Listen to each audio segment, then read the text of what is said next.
ನಾವು ಮುಖ್ಯಮಂತ್ರಿಯಾಗಿ ಸ್ವಾಗತ ಮಾಡ್ತೀನಿ ಅಂತ ವಿಧಾನಸೌಧ ಮುಂದೆ ಹೇಳಿದ್ದಾರೆ.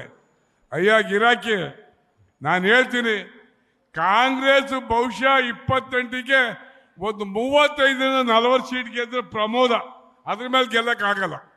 ನನಗೆ ಗೊತ್ತಿದೆ. ಎಸ್ ಎಂ ಕೃಷ್ಣ ಅವರು ಈ ರಾಜ್ಯದ ಮುಖ್ಯಮಂತ್ರಿ ಆಗಿದ್ರು. ಆ ಕಾಲದಲ್ಲಿ ಏನಾಯಿತು, 65 ಸೀಟಿ ಬಂದಿತ್ತು. ಕಳೆದ ಬಾರಿ ಸಿದ್ದರಾಮಯ್ಯ ಅವರು ಮುಖ್ಯಮಂತ್ರಿ ಆಗಿದ್ರು, ಅವಲ್ಲಿ ಎಷ್ಟಾಯ್ತು, 68 ಬಂದಿತ್ತು. ಈಗಲೂ ಅಷ್ಟೇ, ನಿಮ್ಮಂತ ಕೆಟ್ಟ ಸರ್ಕಾರ, ನಾನು ದೇವರಾಜ ಅರಸವರಿಂದ ಸರ್ಕಾರಗಳು ನೋಡಿದ್ದೀನಿ. ಅತ್ಯಂತ ಕೆಟ್ಟ ಸರ್ಕಾರ ಅಂದರೆ ನಮ್ಮ ಸಿದ್ದರಾಮಯ್ಯ ಸರ್ಕಾರ. ಡೆವಲಪ್ಮೆಂಟ್ಗೆ ₹1 ಕೊಡೋಕ್ಕಿಲ್ಲ.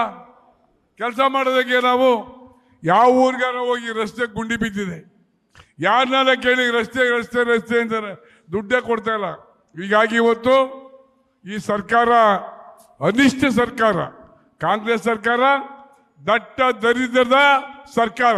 ಇದರಿಂದ ಯಾವ ಡೆವಲಪ್ಮೆಂಟು ಆಗೋದಿಲ್ಲ.